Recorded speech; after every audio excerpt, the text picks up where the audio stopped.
Assalamualaikum warahmatullahi wabarakatuh. Hari ini kita membahas tentang analisis regresi linier. Akan melanjutkan membahas tentang regresi sederhana. Nah, sebenarnya antara korelasi dan regresi saling berkaitan. Kenapa? Karena ketika kita menghitung analisis regresi, maka kita juga akan menghitung korelasi atau hubungan. Kalau kemarin kan korelasi adalah kita menguji hubungan. Nah, sedangkan kalau analisis regresi ini adalah lebih mendalam daripada sekedar hubungan.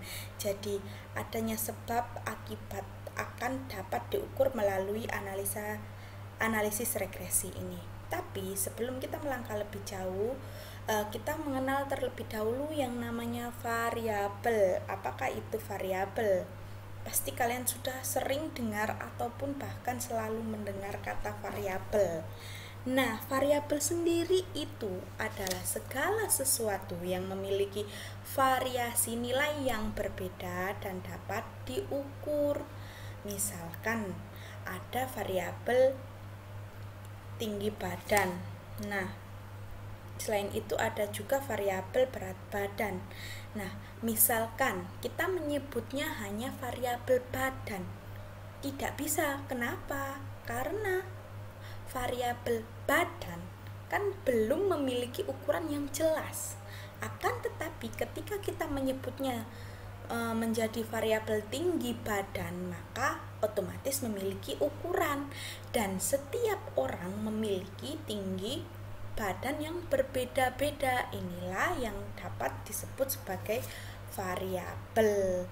Karena hanya menyebutkan variabel badan saja kan belum bisa. Kenapa? Karena setiap orang memiliki badan, sudah cukup sampai di situ, dan mengandung ambigu, sehingga yang disebut variabel adalah sesuatu yang bisa diukur dan memiliki nilai atau variansi yang berbeda-beda. Nah, variabel sendiri memiliki dua jenis atau dibagi menjadi dua. Yang pertama, di sini ada variabel dependent dan ada variabel independen. Variabel dependen di sini adalah biasa juga kalian mendengar apabila variabel terikat, dan variabel independen di sini biasa juga kalian apabila pernah mendengar variabel bebas. Nah, untuk contohnya sendiri,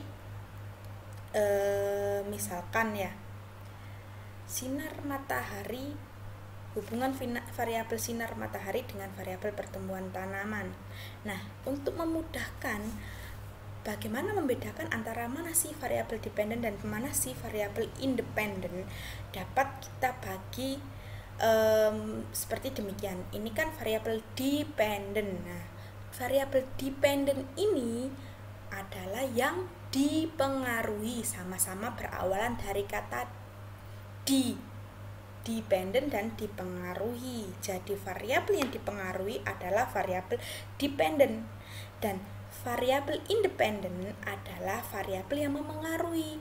Karena di sini variabel independen dapat menyebabkan adanya perubahan pada variabel dependen. Nah, contohnya di sini variabel sinar matahari dengan variabel pertumbuhan tanaman. Siapakah yang mempengaruhi dan siapakah yang dipengaruhi? Nah, tidak mungkin kan pertumbuhan tanaman ini mempengaruhi sinar matahari. Yang ada adalah sinar matahari mempengaruhi pertumbuhan tanaman, sehingga yang dipengaruhi ini adalah pertumbuhan tanaman menjadi variabel dependen. Sedangkan sinar matahari ini adalah independen, karena sinar matahari ini mempengaruhi pertumbuhan tanaman, apakah nanti apabila diberikan sinar matahari atau tidak diberikan sinar matahari itu pertumbuhan tanamannya seperti apa. Jadi seperti itu. Nah, kemudian apa sih bedanya korelasi dan regresi?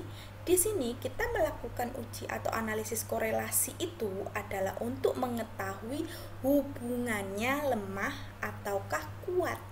Jadi hanya berhubungan saja, belum sejauh saling mempengaruhi atau saling menyebabkan saling menimbulkan interaksi sebab akibat, hanya sampai di berhubungan atau tidak.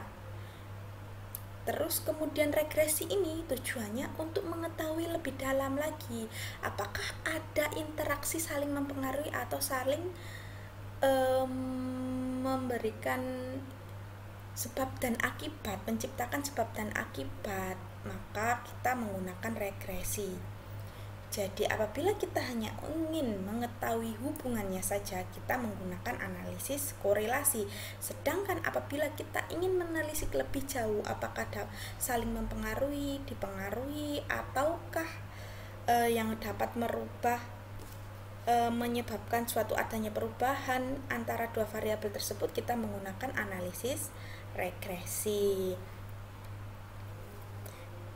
Nah, sebenarnya di sini untuk mengukur atau menghitung analisis regresi dengan korelasi itu ada dua cara. Yang pertama adalah melalui metode manual atau hitungan seperti yang materi yang telah saya share kemarin pada PDF, materi PDF. Di situ kan ada hitungan, ada rumus. Nah, ini nanti yang akan kita bahas juga demikian, akan kita menghitung melalui manual. Dan cara yang satunya adalah dapat menggunakan software aplikasi, bisa menggunakan SPSS, FU, SAS, dan sebagainya. Nah, agar kalian mengetahui dasarnya terlebih dahulu sebelum mengolah dengan bantuan aplikasi, agar lebih paham, kita belajar terlebih dahulu dengan perhitungan manual. Kita langsung saja ke contoh soal agar lebih bisa memahami. Nah, berikut adalah data mengenai hubungan antara penjualan dan biaya iklan dari sebuah perusahaan makanan ringan dari bulan Oktober tahun 2018 hingga bulan Juni 2019. Penjualan dalam juta rupiah dan biaya iklan dalam juta rupiah. Itu maksudnya pada bulan Oktober penjualan mencapai 45 juta rupiah, sedangkan biaya iklan yang dikeluarkan adalah 2 juta rupiah. Nah, di sini mana yang mempengaruhi? Apakah penjualan nanti mempengaruhi biaya iklan? Nah, biasanya kan biaya iklan terlebih dahulu. Apabila biayanya semakin banyak atau semakin sedikit dapat mempengaruhi besarnya penjualan. Sehingga di sini yang mempengaruhi adalah biaya iklan, variabel independen, dan variabel dependennya yang dipengaruhi adalah penjualan. Kemudian yang kita akan kerjakan di sini atau yang ditanya adalah yang pertama persamaan regresi, kedua untuk meramalkan jika biaya iklan 9 juta rupiah berapakah hasil penjualan, kemudian yang ketiga menghitung koefisien korelasinya dan determinasinya. Apa itu korelasi dan determinasi kita bahas ketika mengerjakan soal. Dan keempat adalah standar error of estimate. Langsung saja kita mengerjakan. Seperti halnya menghitung korelasi kemarin, kita juga menggunakan tabel bantuan untuk mengerjakan menyelesaikan persamaan tadi, menyelesaikan A, B, C, D. Nah, pertama biaya iklan tadi, karena biaya iklan adalah yang mempengaruhi atau independen, maka kita tulis sebagai variabel X, dan variabel yang dipengaruhi kita tulis sebagai variabel Y atau penjualan. Kita hitung X dikalikan Y, kemudian X kuadrat dan Y kuadratnya. Kemudian di sini yang paling bawah ini adalah jumlah dari keseluruhannya. N-nya, jumlah sampelnya adalah 9, 1, 2, jumlah datanya 2, 3, 4, 5, 6, 7, 8, dan 9. Ini total masing-masingnya. Sekarang dapat kita kerjakan yang A. Rumusnya adalah kita cari terlebih dahulu persamaannya. Tadi kan pada ditanya persamaan garis regresi adalah Y sama dengan A plus BX, di mana Y adalah variabel dependen, A adalah konstanta, B koefisien variabel X, dan X-nya adalah variabel independen. Variabel independen adalah di sini adalah biaya iklan yang mempengaruhi. Kemudian kita mengerjakan, kita pertama-tama mencari A. Rumusnya adalah sigma X kuadrat, sigma dikalikan sigma Y-nya, kemudian dikurangi sigma X dikalikan Y. Jadi dari tabel ini dapat langsung kita ambil sigma di sini maksudnya adalah jumlah ini ya. Kalau sigma XY berarti yang kita ambil adalah angka ini. Ketika jumlah Y yang kita cari adalah sigma X saja berarti ini. Kemudian apabila yang dituliskan rumusnya adalah sigma X kuadrat adalah angka ini. Nah, angka-angka ini tadi kita masukkan ke dalam rumus sehingga perhitungannya menghasilkan nilai A-nya adalah 35,211. Sebenarnya angkanya di belakang ini ada banyak sekali, tapi saya ambil 3 angka di belakang koma. Kemudian untuk menghitung nilai B-nya juga rumusnya adalah demikian. Tadi kan kita ada tabel bantuan menghitung yang atas tadi, fungsinya adalah agar kita mudah memasukkan nilainya di sini. Kita masukkan nilainya di sini ke rumus. Nah, beda yang bawah ini ya. Kalau yang ini sigma X kuadrat adalah yang dimaksudkan adalah ini 191,75. Sedangkan yang satunya kan dikurung, sigma X-nya yang dikurung kemudian dikuadratkan. Artinya apa? Artinya adalah ini sigma X-nya kita masukkan terlebih dahulu nilainya, baru kita kuadratkan. Ingat ya, jangan sampai keliru memahaminya. Sehingga ditemukan nilai B-nya adalah 5,015. Saya ambil 3 angka di belakang koma. Jadi persamaan regresi yang menggambarkan hubungan antara penjualan tadi dengan biaya iklan adalah Y, di sini Y adalah penjualan sama dengan 35,211 ditambah 5,015 X. Jadi setiap kenaikan 5,015 X akan mempengaruhi Y. Lanjut ke 2, ke B maksud saya. Jika biaya iklannya diketahui 9 juta rupiah, berapakah hasil penjualannya? Nah, langsung saja kita masukkan ke persamaannya kan. Y kan yang kita cari. Kemudian X-nya kita ganti menjadi 9 juta karena variabel independen. Sehingga Y-nya ketemu 80,346. Karena tadi dalam juta rupiah, maka jadi besarnya hasil penjualan ketika biaya iklan senilai 9 juta rupiah adalah 80.346.000. Apabila ini komanya ada banyak ditulis, bisa kita tulis di sini juga. Tapi karena tadi saya mengambil 3 angka di belakang koma sehingga angkanya menjadi demikian. Kemudian yang C sekarang. Nah, kita ketemukan sama korelasi, menghitung koefisien korelasi sama seperti rumus yang kemarin. Karena tabelnya sudah kita buat di atas untuk mempermudah, jadi kita tinggal memasukkan angkanya. Coba dikoreksi dan kita temukan koefisien korelasinya. Nah, apa itu koefisien korelasi? Adalah R, di mana besarnya hubungan, lemahnya hubungan antara variabel satu dengan variabel yang kedua, variabel independen dengan variabel dependennya.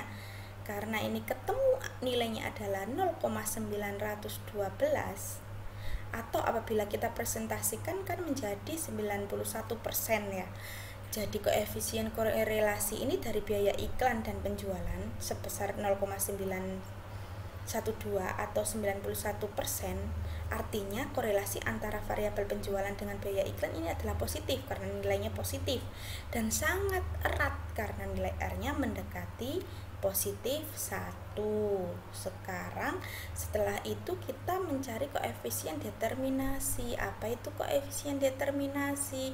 Nah, koefisien determinasi ini adalah kemampuan variabel X menjelaskan variabel Y seberapa besar. Nah, ternyata koefisien determinasi ini dihasilkan dari R kuadrat atau koefisien korelasi yang dikuadratkan, sehingga menjelaskan sebesar 83,25%, dan sisanya ini itu dijelaskan atau dipengaruhi oleh variabel lain di luar regresi. Yang keempat adalah standar error of estimate. Apa itu?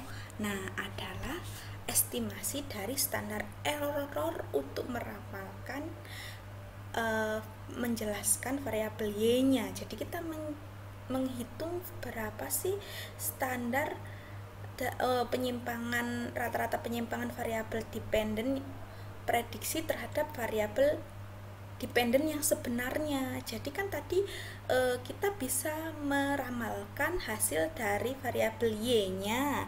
Nah, sekarang kita menghitung seberapa jauh ke penyimpangan atau keerorannya antara hasil perhitungan tersebut atau prediksi terhadap hasil nyata yang sebenarnya. Caranya menggunakan rumus SYX. Kita masukkan ke rumus yang A tadi. A-nya kan kita sudah hitung tadi pada persamaan regresi yang ini. Nah, A-nya ketemu ini 35,21 dan B-nya ketemu 5,015. Itu kita gunakan lagi untuk menghitung standar error of estimate. Kita masukkanlah A-nya di sini. Ini angkanya, B-nya tetap ini, kemudian angka sigma ini adalah yang tabel. Kita kembali tabel yang atas tadi. Tabel yang ini, tabel bantuan untuk menghitung setiap rumus pada perhitungan yang dicari tadi. Nah, kemudian setelah kita hitung, oh ya, apa sih K ini? N ini adalah kan jumlah data ya, tadi 9. K ini adalah jumlah variabel dependennya. Karena jumlahnya hanya 1, jadi kita tulis 1. Apabila berganda kan 2, 3 atau lebih, maka kita tuliskan di sini 2, 3 tergantung variabel X-nya berapa. Kemudian kita kurangi 1, hasil operasi ini bisa kalian coba hitung sendiri apakah benar. Saya hanya mengambil 3 angka di belakang koma, jadi ketemulah rata-rata penyimpangan variabel dependen prediksi terhadap variabel dependen yang sebenarnya adalah 3,645. Kemudian ada yang perlu ditekankan kembali di sini, bila mana kita menggunakan regresi dan bila mana kita menghitung korelasi. Untuk mengetahui bagaimana sih hubungan antar variabel kuat, cukup kuat, lemah atau cukup lemah, maka dalam statistik untuk mengetahui kekuatan hubungannya sebatas hubungan, belum jauh hubungannya ya. Antar variabel tersebut kita menggunakan analisis korelasi, atau dapat juga kita menghitung tadi analisis mencari koefisien korelasinya. Kemudian untuk menghitung koefisien korelasi juga kita kembali pada materi yang kemarin, tergantung bentuk datanya. Bentuk datanya kan kemarin pada coba dipelajari kembali bentuk datanya bagaimana, rumus yang kita pakai juga mengikuti bentuk data tersebut rumusnya. Nah, kemudian apabila kita ingin mengetahui lebih dalam hubungannya, bisa menimbulkan sebab akibat, tidak hanya hubungan, tapi kita juga ingin mengetahui seberapa besar pengaruhnya. Dan juga kita juga ingin mengetahui bagaimana peramalan atau estimasinya, maka yang kita gunakan adalah menggunakan rumus analisis regresi. Nah, sekarang kan dalam regresi ataupun korelasi kan ada yang namanya regresi sederhana. Kalian juga pernah mendengar analisis regresi berganda. Nah, apa sih bedanya? Kalau sederhana hanya ada variabel X-nya 1 saja, tidak lebih. Ada variabel X-nya 1, variabelnya Y-nya 1, independennya 1, dependennya juga 1. Akan tetapi kalau berganda adalah variabel X-nya, variabel X yang independen atau yang mempengaruhi itu ada lebih dari 1, maka kita menggunakan yang berganda. Dalam hal ini tadi yang kita gunakan sebagai contoh adalah yang sederhana karena hanya memiliki variabel X-nya 1 dan variabel Y-nya 1. Sampai di sini cukup mudah, bukan?